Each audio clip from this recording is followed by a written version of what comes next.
हरि ओम श्रीमन्महागणाधिपतये नमः। श्रीराम शरणं मम। श्रीगुरवे नमः। श्रीसरस्वत्यै नमः। श्रीमातृपितृचरणकमलेभ्यो नमः। गणेश हेरम्ब गजाननेति महोदरं महोदरं स्वानुभवं प्रकाशिन् वरिष्ठ सिद्धि प्रिय बुद्धिनाथ वदन्त एवं त्यजत प्रभीति। ओम नमः परमहंसास्वादित चरण कमल चिन्मकरंदाय भक्तजनमानस निवासाय श्रीरामचंद्राय कौशलेन्द्र पद कंज मंजुलौ कोमलावज महेश वंदितौ जानकी कर सरोज लालितौ चिंतकस्य मन भृंग संगिनौ श्री सीतानाथ समारंभां रामानंदार्य मध्यमाम् अस्मदाचार्य पर्यन्तां वंदे गुरु परंपरां। वीणाधरे विपुल मंगल दानशीले भक्त्यार्तिनाशिन शिव विरंचि हरीश वंदे कीर्तिं प्रदेखिल मनोरथ दे महारहे विद्या प्रदायिनी सरस्वती नौमि नित्यम्। अतुलित बलधामं हेम शैलाभदेहं धनुजवन कृशानुं ज्ञानिनामग्रगण्यं सकल गुण निधानं वानराणां मधीशं रघुपति प्रिय भक्तं वात जातं नमामि। प्रभु समर्थ सर्वज्ञ शिव सकल कला गुणधाम जोग ज्ञान वैराग्य निधि अरे प्रणत कल्प तरुणाम अपने अपने घरन की सब काहू को पीर तुम ही पीर सब घरन की धन्य धन्य रघुवीर। खल दल बन दावायनल राम श्याम घन मोर रोम रोम में वज्र बल जय केसरी किशोर। जय कविता के गगन दिवाकर ज्ञान भक्ति के विमल प्रकाश पारिजात के पुष्पयाप हो। जय गोस्वामी तुलसीदास श्री गुरु चरण सरोज रज निज मन मुकुर सुधारि बरनौ रघुबर विमल जसु जो दायक फलचारि। सियावर रामचंद्र की जय पवन सुत हनुमान की जय गोस्वामी जी महाराज की जय। श्री राम कथा महोत्सव की जय श्री रामचरितमानस भगवान की जय। मेरे परमाराध्य अकारण करुणावरुणालय मर्यादा पुरुषोत्तम भगवान श्री राघवेंद्र सरकार भगवती भास्वती विदेह वैजंती घटन घटना पटीयसी जगत जननी जगदम्बा जानकी। प्रभु चरित्र सुनिबे को रसिया पौरुष पराक्रम के पावन प्रयागराज अंजनानंद वर्धन श्री हनुमंतलाल जी महाराज कविकुल चक्र चूड़ामणि तुलसी नंदन गोस्वामी तुलसीदास जी महाराज भगवत चरितामृत का रसास्वादन करके नश्वर मानव जीवन को कृतकृत्य करने वाले भ्रमर भावुक हरिपद रस रसिक परम भाग्यशाली श्रोता बंधु, आइए बड़ी सुंदर चर्चा चल रही है रामचरितमानस के सुंदर कांड के अंतर्गत। हम लोगों ने 80 अंक पूरे कर लिए। 81 नंबर का प्रवचन कल हो गया हनुमान जी की कृपा से। जैसा कि 300 अंकों का हम लोगों का संकल्प है, धीरे धीरे बीच बीच में व्यवधान तो आएंगे। भरत चरित्र का 151 घंटे का प्रवचन अबाध गति से हुआ था, क्योंकि वो कोरोना काल था, कहीं आने जाने नहीं पड़ते थे। पर ये समस्या थोड़ा बड़ी है हम लोगों की, कार्यक्रमों के आगे बहुत दौरे हैं, इसलिए 10 दिन 15 दिन 8 दिन जैसा समय मिला वैसा इस यात्रा को हम लोग आगे बढ़ाने का प्रयास करेंगे। कल मैंने आप लोगों से निवेदन किया था, जहां से पिछली बार 80 वाला अंक छोड़ा था, हरिजन जानी प्रीति अति गाढ़ी सजल नयन पुल कावली बाढ़ी बूढ़त बिरह जलधि हनुमाना भयउ तात मो कहूँ जल जाना अब कहु कुशल जाऊं बलिहारी अरे अनुज सहित सुख भवन खरारी कोमल चित कृपालु रघुराई कपि कही हे तु धरी निठुराई। किशोरी जी अब हनुमान जी महाराज से अपने प्राण प्रियतम रघुनाथ का कुशल समाचार पूछ रही हैं। देखिए हमारे यहाँ प्रेम जो है ना, प्रेम प्रियतम के सुख पर आधारित है। आजकल जैसा, आजकल के आशिकों जैसा प्रेम हमारे यहाँ प्रेम शास्त्र में वर्णित नहीं है। हमारे यहाँ अपने प्रियतम के सुख दुख में प्रेमी सर्वदा निमग्न रहा करता था। प्रियतम सुख है, सुखी है, तो तत्सुख सुखित्वम, उनके सुख में अपना सुख मानता था। अगर वो दुखी हैं तो दुखी तुम ते ही, उनके कारण प्रेमी दुखी रहा करता था। तो किशोरी जी अब भगवान की कुशल पूछेंगी, उसके पहले हनुमान जी महाराज को धन्यवाद दे रही हैं। बूढ़त बिरह जलधि हनुमाना, भयउ तात मोह कहूं जल जाना। हे हनुमान, अपार विरह सागर में डूबती हुई मुझ सीता को तुम जलजान बनकर के, जहाज बनकर के मिल गए बेटा। प्रियतम का वियोग ही महारणव है, सागर है। इस सागर को पार करना मेरे वश में नहीं था। तुम जहाज मिलकर के बन करके मुझे मिले हो, और जहाज मिल गई तो यात्री पार हो जाएगा, ये बिल्कुल निसंदेह स्वीकार किया जा सकता है। जहाज मिलने का मतलब अब हमारी यात्रा सुगम हो जाएगी। वैसे भगवान के वियोग को अनेकों जगह सागर कहा गया है। राम वियोध पयो बिरो, राम वियोग पयोधि अपारा, किंबा राम विरह सागर महु, अरे भरत मगन मन होत, विप्र रूप धरि पवन सुत आई गयो जनुपोत। तो यहां हनुमान जी को सीता जी ने जलजान कहा। जलयान यानी जहाज, बड़ी जहाज। और पोत, भरत जी को जब हनुमान जी मिले, भगवान का संदेशा सुनाया, तो वहां हनुमान जी को पोत कहा गया। पोत यानी छोटी नौका। देखिए आजकल पहले से नियम रहा है कि समुद्रों के किनारे जो बंदरगाह हुआ करते हैं, जहां विदेशों से आए हुए जहाज प्राय रुका करते हैं, उन बंदरगाहों पर जो बड़ी बड़ी जहाजें हैं वो बिल्कुल डायरेक्ट किनारे तक नहीं पहुंच पाती हैं, कुछ दूर रह जाती हैं, क्योंकि उथली जमीन रहती है किनारे पर। उस उथले भाग में उन बड़े जहाजों का ले आना खतरनाक साबित हो सकता है, इसलिए उन्हें किनारे से थोड़ी दूर पर रोक दिया जाता था। जब रोक दिया जाता था तो एक छोटी नौका होती थी, भला वह छोटी नौका उन जहाजों को ले जाकर के, जहाजों के पास जाकर उसमें लदी हुई सामग्री या उनमें लदे हुए यात्री, इन सबको वो चढ़ा करके और ले आती थी, किनारे पहुंचाती थी। उसे पोत कहा जाता है। तो हनुमान जी जब भरतलाल जी को भगवान का संदेशा सुनाए, तो उस समय भगवान के आने की बेला सन्निकट हो गई है। 14 वर्ष का कालक्षेप हो चुका है लगभग। भगवान के आने का दिन बिल्कुल निकट आ गया, वह काल निकट आ गया। हनुमान जी आए, पीछे पीछे राम जी आ जाएंगे, आगे आगे पोत आया है और पीछे पीछे जहाज लगा हुआ है। भगवान का विमान भी उतरने ही वाला है, इसलिए वहां उस जहाज तक यात्री को, उस जहाज से यात्री को किनारे तक पहुंचाने का कार्य करने के लिए हनुमान जी महाराज हैं, इसलिए वहां हनुमान जी को पोत कहा गया। पर यहां तो सीता बीच महासागर में पड़ी हुई है।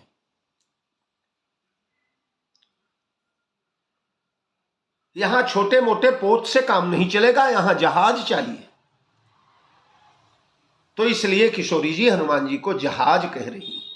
भयउ तात मोकह जल जाना, बूढ़त विरह जलधि हनुमाना। हे हनुमान, मैं विरह पयोनिधि में बिल्कुल डूबने ही जा रही थी, और डूबने जा रही थी इसका प्रमाण त्रिजटा के सामने आप लोगों ने मेरे पुराने प्रवचनों में, सुंदरकांड के पाठों में, सभी मानस के प्रेमी यत्किंचित भी जिन्हें मानस का अनुभव है उन्हें मालूम है कि त्रिजटा से मृत्यु के लिए कितना गिड़गिड़ाई सीता जी।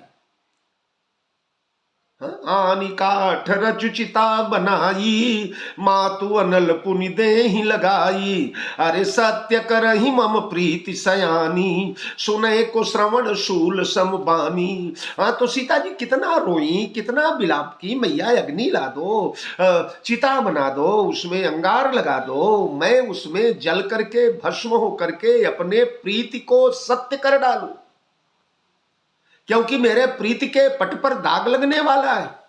अयोध्या से चलते समय भगवान के सामने मैंने बड़े बड़े वादे किए थे, जिये बिनु देह नदी बिनु बारी, तैसे ही नाथ पुरुष बिन नारी, प्रभा जाई कह भानु बिहाई, कह चंद्रिका चंद्र तज जाई, प्राण ला नाथ तुम बिन जग माही, मोकह सुखद कतहु को नाही, और कीर्तन प्राण की केवल प्राणा, चलन चाहते अब कृपा निधान।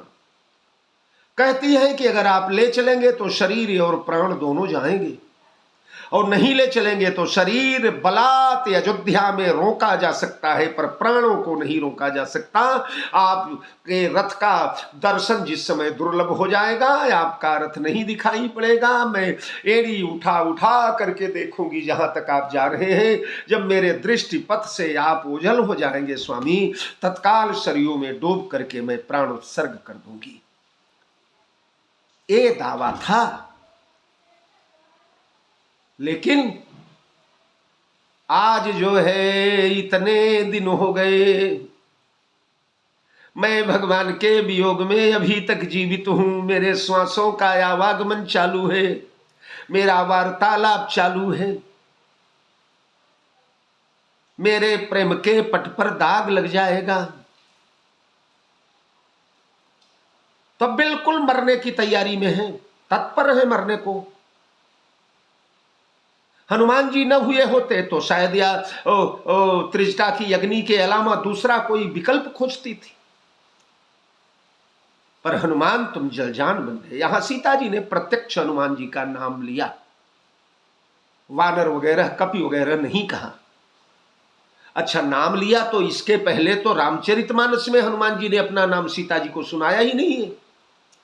रामचरितमानस में तो केवल इतना ही हुआ है, राम दूत मैं मातु जान की, सत्य शपथ करुणा निधान की, यह मुद्रिका मातु मैं आनी, दीन राम तुम कहु सही दानी, नरबान रही संग कहु कैसे, कही कथा भई संगति जैसे। बस मानस में तो नाम नहीं लिया, तब सीता जी को हनुमान जी का नाम कैसे विदित हो गया? तो एक तो जब हनुमान जी महाराज भगवान की कथा सुनाने लगे, रामचंद्र गुण बरने लागा, तो बालकांड राम जन्म से लेकर के मुद्रिका प्रदान तक की संपूर्ण कथा हनुमान जी महाराज ने सुनाया था। ये भी सुनाया कि हनुमान नाम के एक बानर को भगवान ने समुद्रोत्तरण के लिए भेजा, और समुद्र पार करके वह बानर आया और उसने माता के सामने मुद्रिका गिरा दिया। यहां तक की कथा हनुमान जी ने सुनाया। तो हनुमान नाम के एक वानर ने मुद्रिका किशोरी जी को प्रदान किया, यह हनुमान जी के ही मुंह से निकल गया। दूसरी बात, जब सुग्रीव की कथा सुनाने लगे तो हनुमान जी महाराज बताते हैं, माते मैं सुग्रीव का दूत हूं, मेरा नाम हनुमान है, हनुमान इति विख्यातो लोके स्वे नैव कर्मणा, हनुमान इति विख्यातो, मैं हनुमान नाम से विख्यात हूं माता। हनुमंतम च माम विद्धि तयोर्दूतम उपागतम, मुझे हनुमान समझो। वाल्मीकि रामायण, तो वाल्मीकि रामायण में प्रत्यक्ष हनुमान जी ने सीता जी को अपना नाम बता दिया है, सुग्रीवस्य सचिवोहम हनुमान नाम वानर। अन्य रामायणों में भी हनुमान जी ने बताया। तो इस प्रकार सीता जी को हनुमान जी का नाम मालूम पड़ गया। और गोस्वामी जी के ही कवितावली में बड़ी सुंदर चर्चा है। कवितावली में यह मुद्रिका ही हनुमान जी का परिचय बताती है। कियो सीय प्रबोध मुदरी दियो कपि लखाओ, मुद्रिका ने बताया, बोली लियो हनुमान करि सन्मान, जानी समाऊ, कियोसी प्रबोध मुदरी दीन कपि लखाऊ। मुद्रिका ने बताया, सीता जी पूछती हैं, बोल बलिमुदरी कुशल कौशल पाल। हे मुदरी तेरी बलिहारी जाऊं, बोल हमारे कौशल पाल कुशल हैं, लक्ष्मण लाल कुशल हैं। बड़े सारे समाचार पूछे हैं मुद्रिका से, और मुदरी ने सारे उत्तर दिए। कीन सी प्रबोध मुदरी, और उसी उत्तर में ये भी बताया कि मुझे लाने वाले जो वानर राज है उनका नाम हनुमान है, दीन कपि लखाव। इस प्रकार सीता जी को हनुमान जी महाराज का पूर्ण परिचय मालूम हो गया। हनुमान इति विख्यातो लोके स्वेनैव कर्मणा। फिर जब नरबानर ही संग कहु कैसे, कही कथा भई संगति जैसे। सुग्रीव के पास से आना और राम लक्ष्मण को समझाना, उन्हें अपने पीठ पर बैठाना, सुग्रीव के पास तक लेकर के जाना, सुग्रीव से मित्रता कराना, इन सारे चर्चा के दौर में हनुमान जी ने अपना नाम बता दिया। इसलिए बूढ़त बिरह जलधि हनुमाना, अरे भय तात मोह कहूँ जल जाना। अब भगवान की कुशल पूछी जाएगी। अब कहु कुशल जाऊं बलिहारी, अरे अनुज सहित सुख भवन खरारी। अब भगवान की कुशल पूछते समय यह हनुमान जी की बलिहारी जा रही हैं। बलिहारी की मतलब बलैया लेना, बलि जाना। माँ बेटे की बलिहारी लेती है। कौशल्या मैया ने राघव जी को तात जाऊं बलि बेगी नहाहू, जो मन भाव मधुर कछु खाहू, पितु समेत त समीप तब जायऊ भैया, अरे भई बड़ी बाय बेर जाई बलि मैया।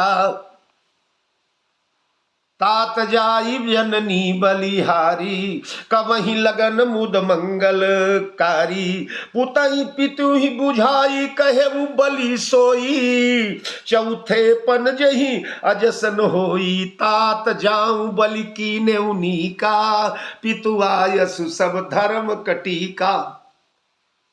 तो माताएं अपने पुत्रों पर बलि जाती हैं। बलिहारी तुम्हारी बला आय बाय बलाय, ये जो आरती होती है ना, देखिए आजकल आरती का अर्थ तो हम लोगों ने बिल्कुल दुकानदारी बना लिया है, स्वार्थ का धंधा बना लिया है।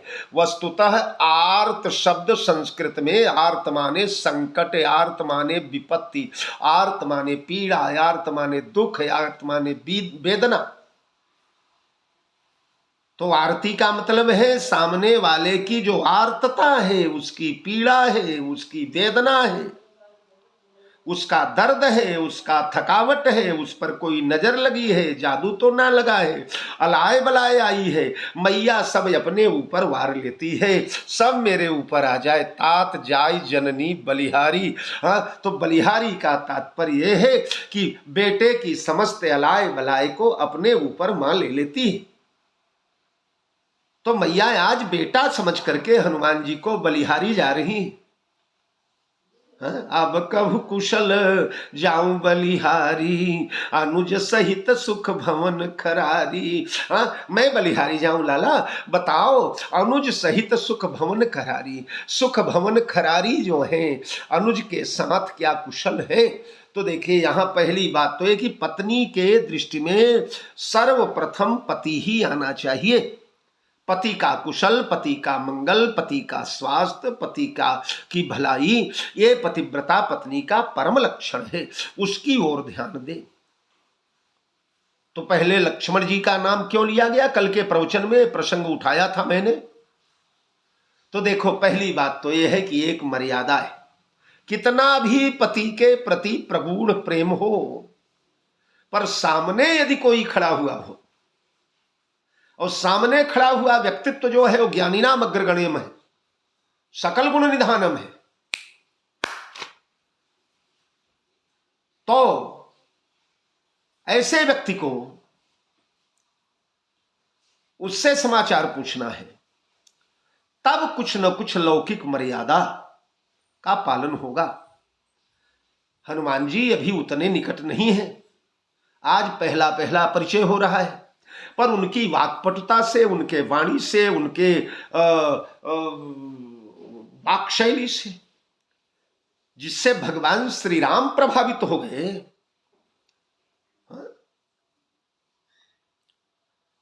किष्किंधा कांड में न ऋग्वेद विनीतस्य न यजुर्वेद धारिण। लक्ष्मण जिसने ऋग्वेद का, यजुर्वेद का, साम और अथर्ववेद का भरपूर अध्ययन नहीं किया होगा, बार बार व्याकरण का अध्ययन नहीं किया होगा, उसके मुंह से ऐसी वाणी निकलना असंभव। इन कपिराज का भाषण सुनकर के मैं स्वयं दंग हूं। भगवान श्री राम आश्चर्यचकित है हनुमान की भाषा सुनकर। ऐसे ज्ञानी नाम अग्रगण्यम बुद्धिमताम वरिष्ठम सकल गुण निधानम हनुमान जी से कुशल पूछना है।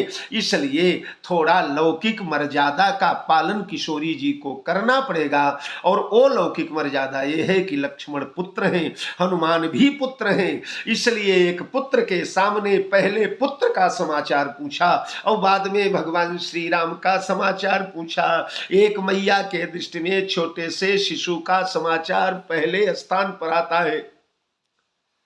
यहां पतिव्रता वगैरह का सवाल ही नहीं उठता। स्नेह पुत्र सो, स्नेह जो है पुत्र पर ही प्रकट होता है। तो इसलिए पहले लक्ष्मण और फिर राम। फिर यहां थोड़ा सा व्यंग भी है कि अब कहु कुशल। ये बताओ क्या उनकी भी कुशल पूछी जाती है क्या?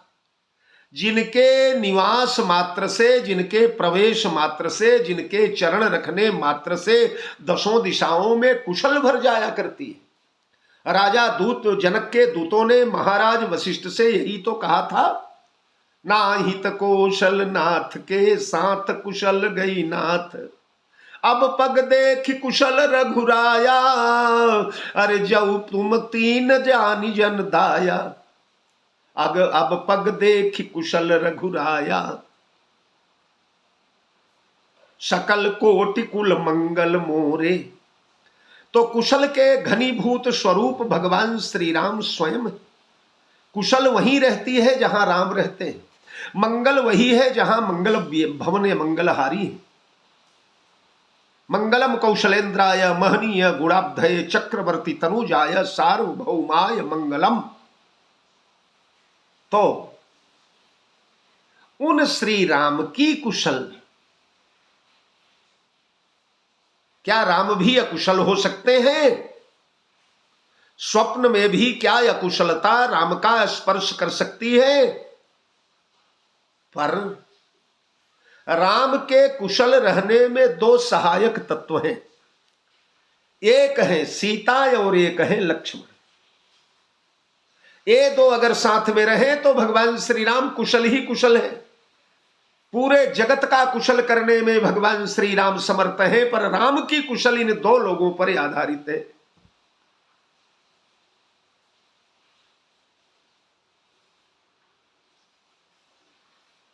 लक्ष्मण लक्ष्मणो लक्ष्मी संपन्न। अच्छा, सीता जी चली गई,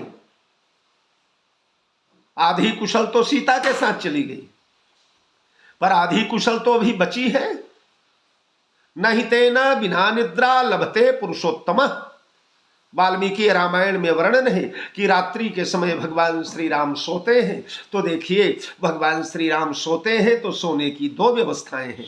जब गारहस्थ जीवन में, गृहस्थी के जीवन में, शयनागार में, राजप्रासाद में शयन करेंगे तो किशोरी जी श्री राम के साथ चाहिए। किशोरी जी नहीं है तो भगवान को निद्रा नहीं आती।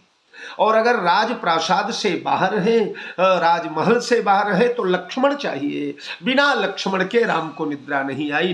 नहीं तेना बिना निद्रा लभते पुरुषोत्तम। बिना लक्ष्मण के भगवान श्री बहिरंग गतः प्राण। लक्ष्मण भगवान के बहिरंग प्राण है। बहिर प्राण बाहर विचरण करने वाले प्राण है। जैसे सर्प होता है, सर्प की मणि होती है, तो लक्ष्मण सर्प है और भगवान श्री राम मणि है, या भगवान श्री राम सर्प है, लक्ष्मण उनके मणि है। मणि के बिना जैसे सर्प को किसी प्रकार कुशल नहीं हो सकती, उसी प्रकार लक्ष्मण के बिना राम को कैसे कुशल होगी। बार हिते निज हित पति जानी, लक्ष्मण राम चरण रतिमानी। शैशव काल से ही दोनों भैया, चारों भैया छोटे छोटे हैं। महाराज दशरथ ने चारों भैया के लिए 4 छोटे छोटे पालने बनवाए, और पालने स्वर्ण के, पालने हीरे के, सुंदर सुंदर झालरें झूल रही हैं, मोतियों को चंदेवे लगे हैं, उसमें सुंदर सुंदर क्षुद्र घंटिकाएं चांदी की लगी हैं, रुंझुन रुंझुन रुंझुन बोलती हैं। महाराज उसमें रेशम की डोर लगाई गई है। उस दिव्य पालनों पर चारों राजकुमारों को सुला दिया जाता है। लक्ष्मण भैया रोने लगते हैं। जब ते लखन लाल बिल गाने, रोवत है दिन रात सयाने। दिन रात रोने लगे, नींद नहीं आती, आंखों से झरझर झरझर आंसू बहने लगते हैं। अतिशय दूबर भयउ शरीरा, जब ते भय बिलग रघुबीरा। एक दिन चक्रवर्ती सम्राट दशरथ ने अपने छोटे कुमार लक्ष्मण की दुर्दशा देखा। लक्ष्मण का शरीर बिल्कुल कृश हो गया है, हड्डी हड्डी दिखाई पड़ती है। भगवान श्री राम के अलग हो जाने के बाद लक्ष्मण को चैन नहीं आती।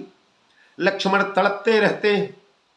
बड़े ओझा वैद, बड़े बड़े पीर फकीर बुलाए गए, कोई लाभ नहीं हुआ।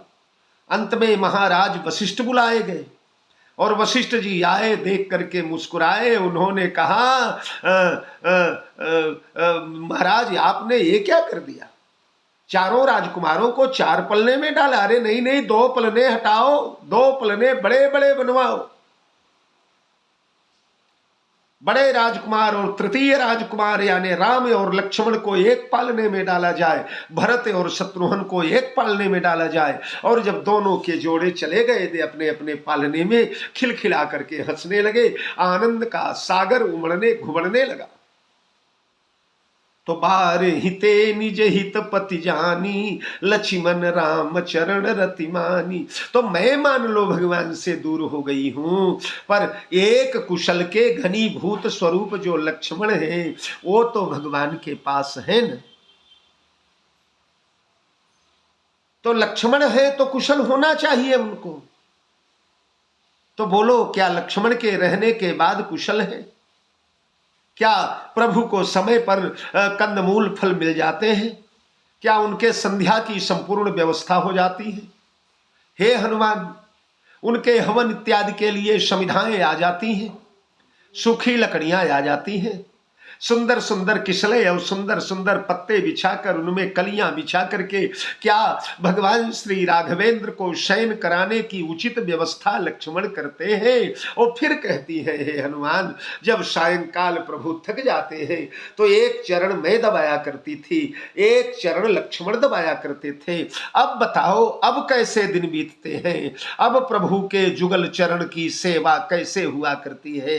हमारा वाला चरण जो है उसे कौन दबाता है, उसकी कौन सेवा करते हैं? देखो, विदा होने लगे तो सीता जी ने प्रणाम कहलाते समय एक बहुत बड़ा यानी गंभीर वाक्य बोला है, अनुज समेत गहेउ प्रभु चरना, दीन बंधु प्रणतार तिहरना।